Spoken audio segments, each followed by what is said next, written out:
அனைவருக்கும் வணக்கம். நான் உங்கள் கிஷோர்ஜி. ஏவி சலம் தாந்திரிய பரிகாரங்கள் பயிற்சி மையம் என்ற அமைப்பின் மூலம் உங்களிடம் உரையாடுவதில் மிக்க மகிழ்ச்சி. இன்னைக்கு நம்ம பார்க்க போகிற தலைப்பு சாபங்கள் 13 வகை. இவ்வளவு சாபம் இருக்கா அப்படின்னு சொல்லி நீங்கள் ஆச்சரியப்படக்கூடிய தகவல் தான் இன்றைக்கி நம்ம கொடுக்க போகிறது. 1. பெண் சாபம், பிரேத சாபம், பிரம்ம சாபம், சர்ப சாபம், பித்ரு சாபம், கோசாபம், பூமி சாபம், கங்கா சாபம், விருட்ச சாபம்,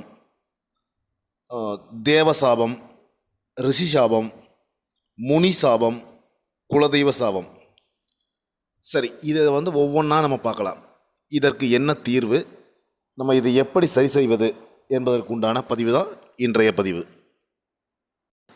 மேற்சொன்ன சாபங்கள் எப்படி ஏற்படுவது என்பதற்குண்டான விளக்கம் இப்பொழுது. இந்த பெண் சாபம் இது எப்படி ஏற்படுதுன்னா, பெண்களை ஏமாற்றுவது அல்லது சகோதரிகளை ஆதரிக்காமல் விடுவது, மனைவியை கைவிடுவது, பெண்களுக்கு சொத்து தராமல் ஏமாற்றுவது, இவற்றால் பெண் சாபங்கள் ஏற்படுகிறது. பெண் சாபம் ஏற்பட்டால் வம்சம் அழியும், அதாவது குழந்தை பாக்கியம் இருக்காது. உங்களுக்கு பிறக்கும் பெண் குழந்தைகளுக்கு காதல் திருமணம் அமையும். அந்த பெண் பிள்ளைகளால் உங்கள் பெயருக்கு இழுக்கு ஏற்படும், அவமானங்களை சந்திக்க நேரும். அடுத்தது பிரேத சாபம். இந்த பிரேத சாபம் எதனால் ஏற்படுதுன்னா, இறந்த மனிதனின் உடலை வைத்துக்கொண்டு அவரை இழிவாக பேசுவதும், அவருடைய உடலை தாண்டுறது.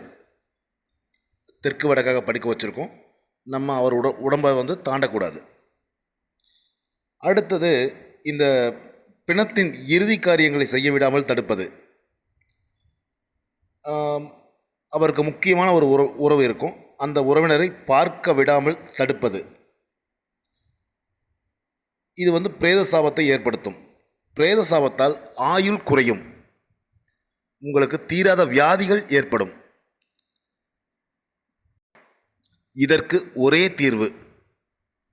இப்போ ரோட்டில் நீங்கள் யாராவது ஒருத்தர் இறந்து கிடக்கிறாரு அப்படின்னா, அவருடைய இறுதி காரியங்களுக்கு நீங்கள் உதவி செய்வதன் மூலம் இந்த பிரேத சாபத்திலிருந்து தப்பிக்கலாம். அடுத்தது பிரம்ம சாபம். அதாவது நமக்கு வித்தையை கற்றுக் கொடுத்த குருவை மறப்பது, வித்தையை தவறாக பயன்படுத்துவது, மற்றவர்களுக்கு சொல்லிக் கொடுக்காமல் அந்த வித்தையை மறைத்து வைப்பது, தான் கற்ற வித்தை மூலம் மற்றவர்களுக்கு கெடுதல் செய்வது, இவற்றால் பிரம்ம சாபம் ஏற்படுகிறது. இதற்கு உண்டான தீர்வு, ஒரு ஆசிரியர் இருக்காருன்னு வச்சுக்கோங்களேன். இப்போ நீங்கள் ஸ்கூலில் படிச்சிருக்கீங்க, அந்த ஆசிரியரோட பிள்ளைகளுக்கு திருமணம் செய்து வைப்பது அல்லது அவர்களின் வாழ்க்கை தரத்தை உயர்த்துவதற்கு உண்டான வழிமுறைகள் செய்யும் பொழுது இந்த பிரம்மசாபத்திலிருந்து தப்பிக்கலாம். அடுத்தது சர்பசாபம். இந்த பாம்புகளை தேவையின்றி கொள்வதாலும் அவற்றின் இருப்பிடங்களை அழிப்பதாலும் சர்பசாபம் உண்டாகும். இதனால் கால சர்ப தோஷம் ஏற்படும், திருமண தடைகள் ஏற்படும், குழந்தை பாக்கியம் தள்ளி போகும். சர்பசாபத்திற்குண்டான ஒரு பரிகாரம், திருப்பாம்பரம்.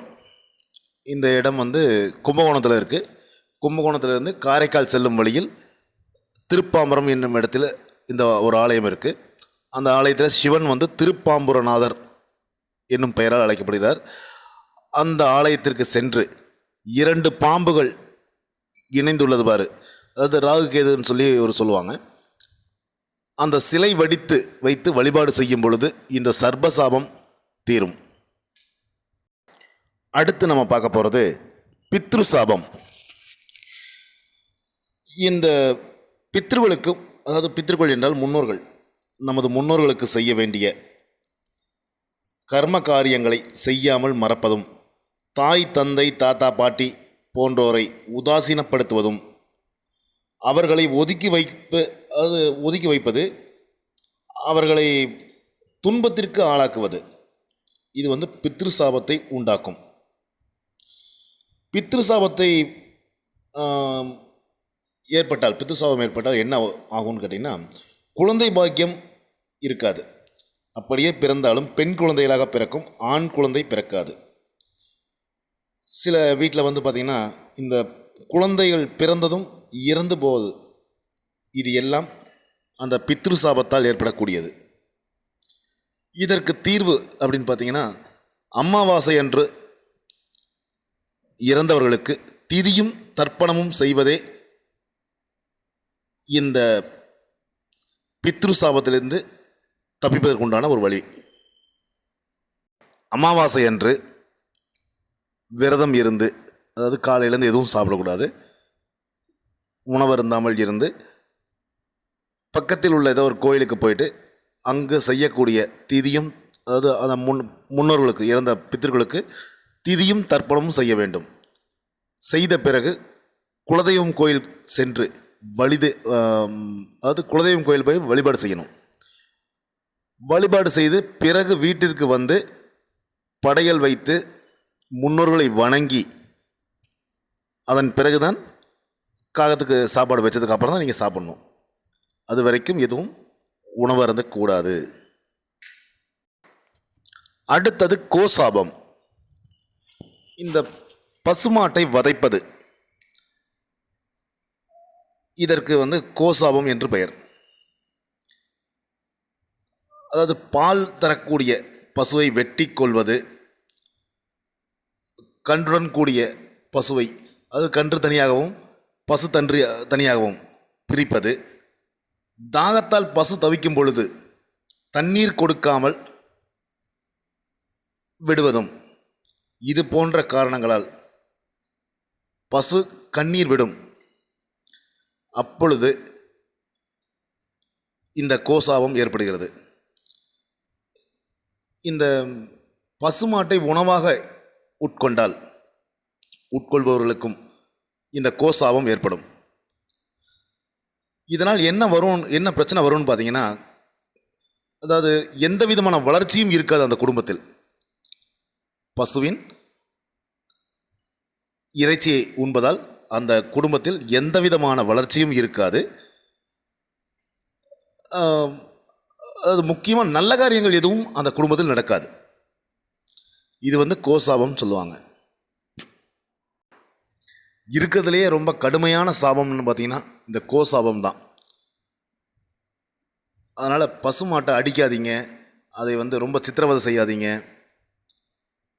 இதற்கு வந்து பரிகாரமே இல்லைன்னு தான் சொல்லுவேன் நான்.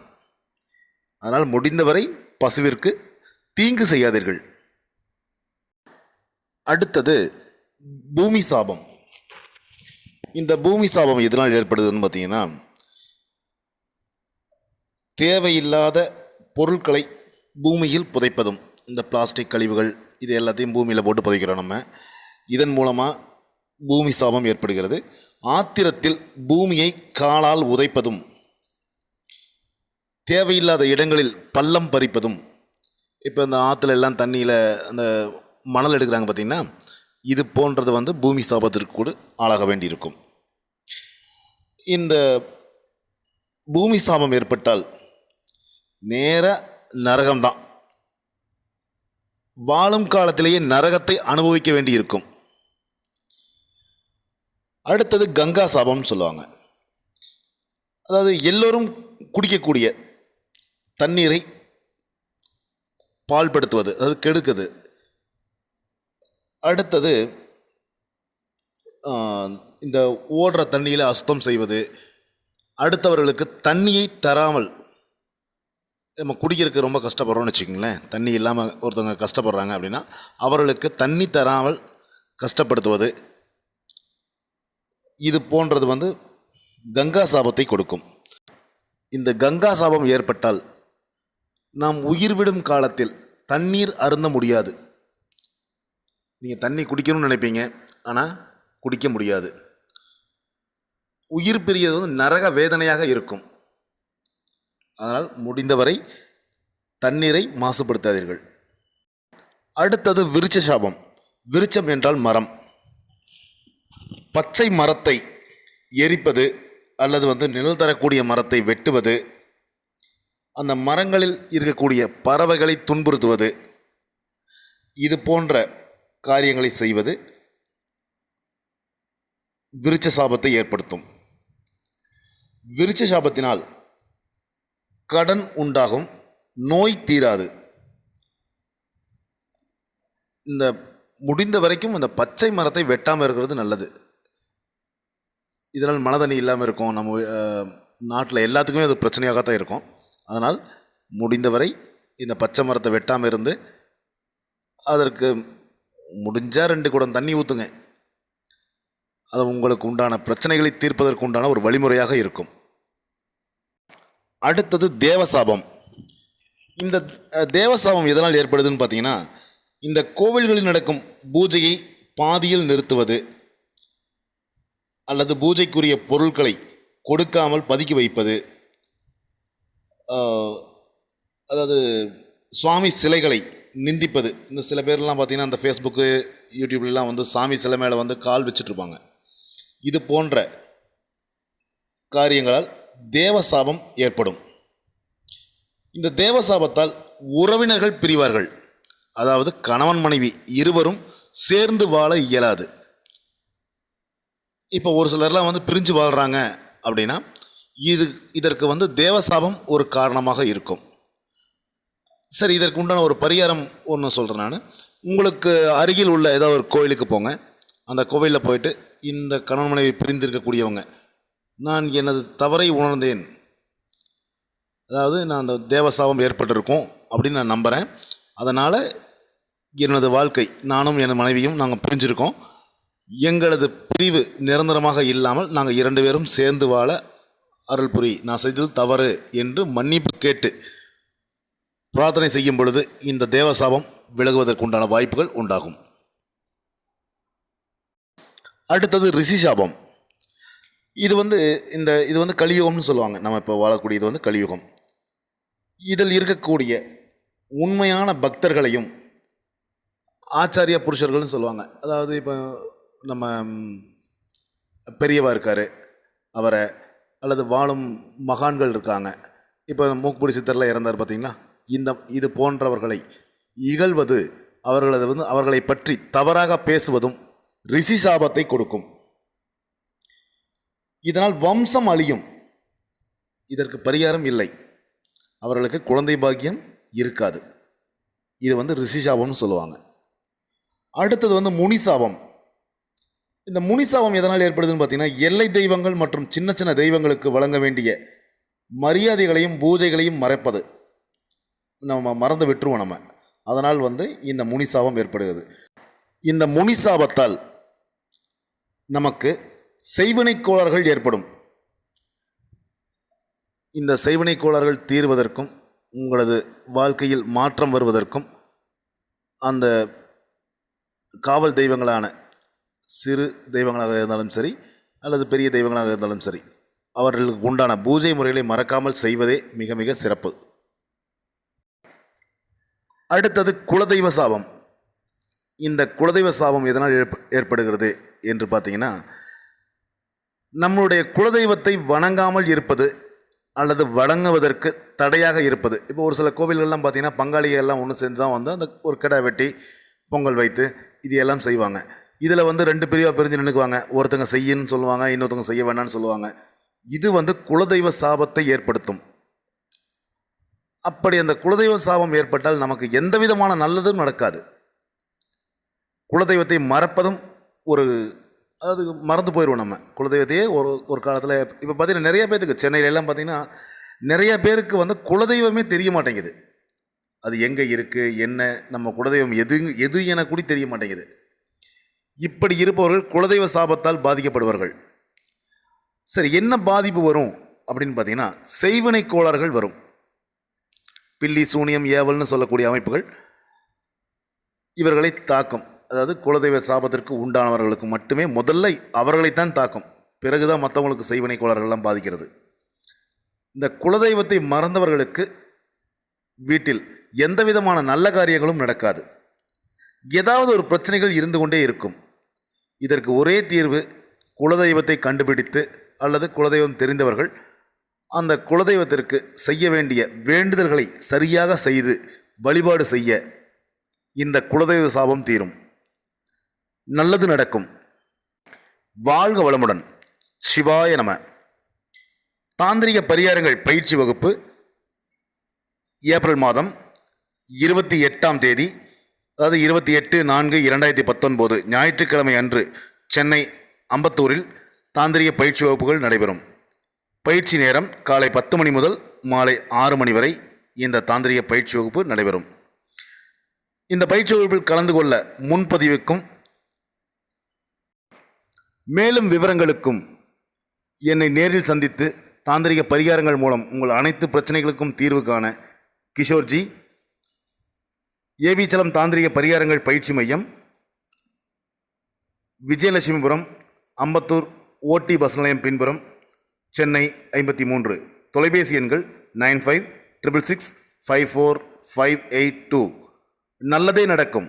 வாழ்க வளமுடன். சிவாய நம.